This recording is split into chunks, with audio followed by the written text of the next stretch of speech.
La maîtresse à l'école nous a dit que ça s'appelle un phylactère.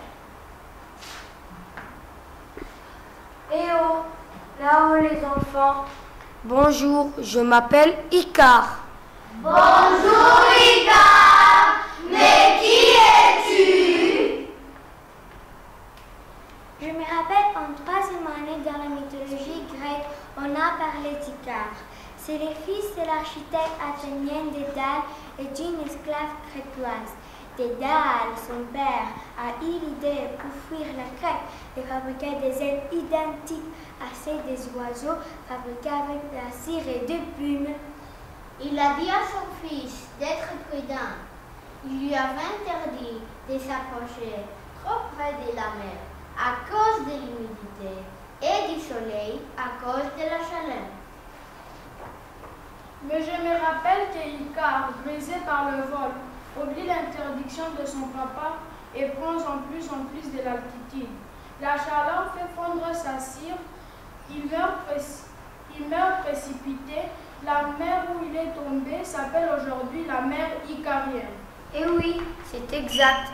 Mais je suis là pour vous aider à trouver un petit trésor. Mais pourquoi toi, Icar? Car moi j'étais le premier à faire un tracé dans le ciel. Quel trésor? Qu'est-ce qu'on doit faire pour le trouver? Vous allez d'abord trouver la coquille de l'œuf géant de l'oiseau duquel j'ai fait mes ailes pour voler. Où allons-nous trouver cette coquille d'œuf?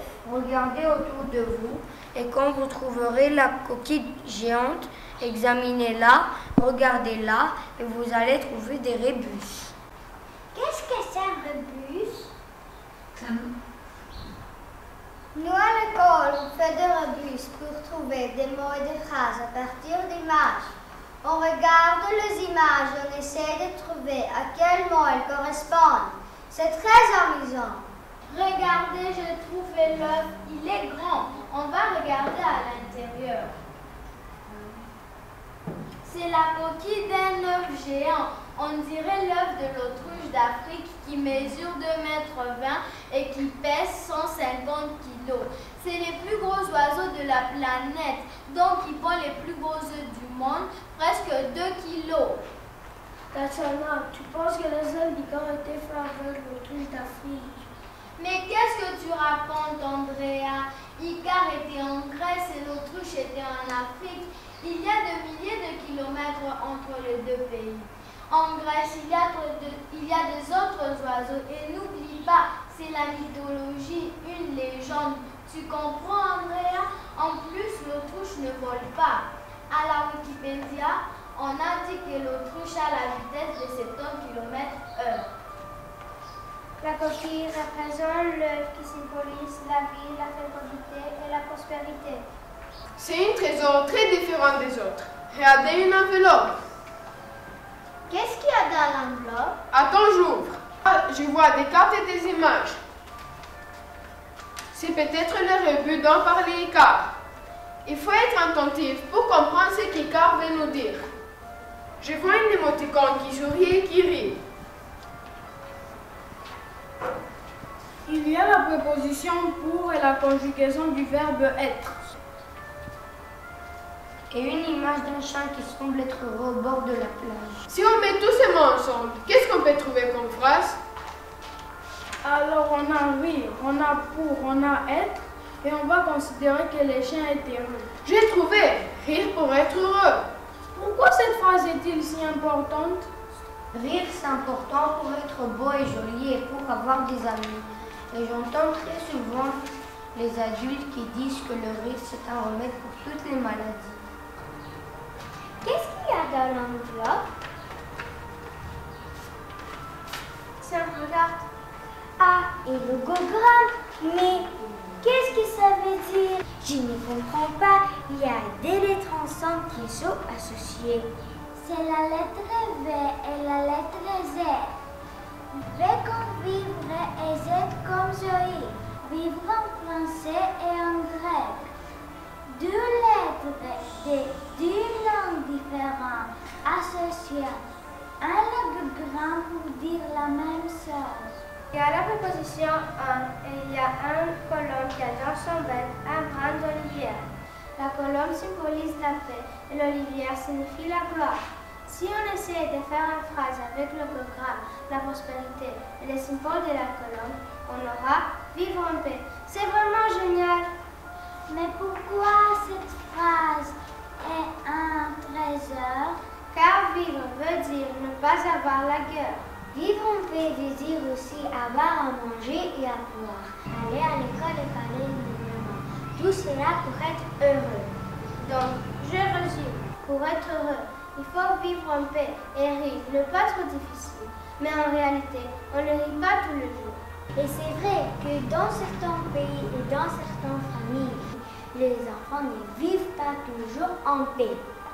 Il y a beaucoup de différences d'un pays à l'autre.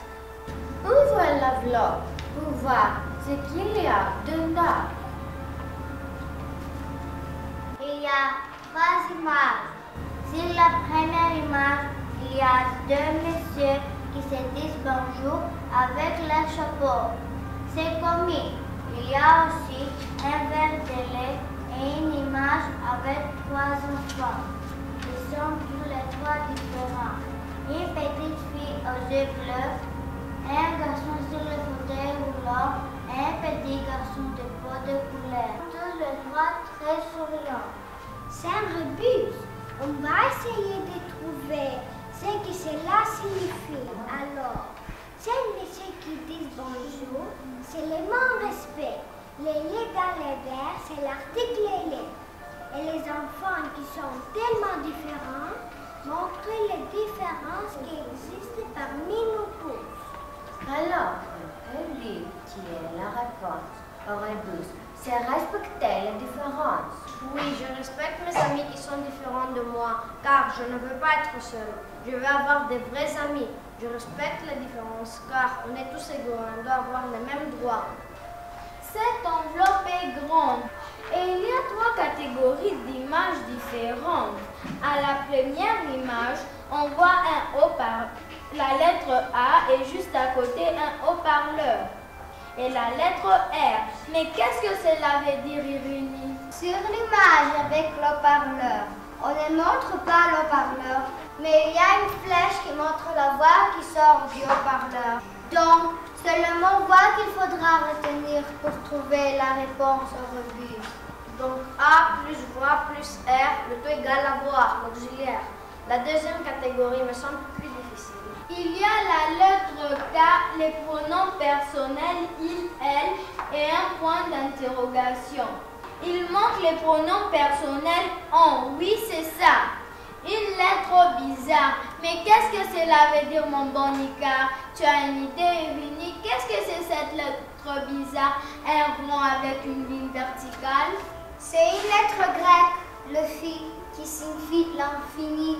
Mais vraiment, les lettres grecques sont partout. C'est vrai, la science des mathématiques comprend toutes les lettres de l'alphabet grec, du alpha jusqu'à l'oméga. C'est vraiment génial. Et chaque lettre représente un signe en mathématiques qui a une certaine valeur. Sur l'image avec le panier, la flèche montre une once du panier. Donc, c'est le mot once qu'il faudra retenir pour trouver la réponse. Donc, K plus on plus phi plus once, K, on, phi, once. Ça nous donne le mot confiance. Bravo, tu as bien deviné, mais il y a encore l'image pour le mot once et l'image d'une noix. Donc, si je fais l'addition comme Dionysios, on a 11 plus soi égale en soi. La phrase du rébus est avoir confiance en soi. Avoir confiance en soi, c'est important pour nous et notre vie. Pour savoir que l'on peut réussir quelque chose, ou que nos amis et nos parents croient en nous. Avec toutes ces idées sur la paix, les différences, la vie et la paix pour vivre heureux qui se mélangent dans ma tête et les mathématiques, les lettres et les rébus, je suis troublée. Moi aussi, je pense aux gribouilles, aux arabesques. C'était fantastique, plein de couleurs et de différences, qui tous ensemble font quelque chose de merveilleux. Regardez, il y a toutes les couleurs et toutes les formes. Les arabesques ne sont pas seulement des couleurs et des gribouillis mélangés dans ta tête. C'est aussi une position de danse. Et tu sais, les filles de notre classe dansent très bien et elles connaissent les positions arabesques. Regardez et écoutez.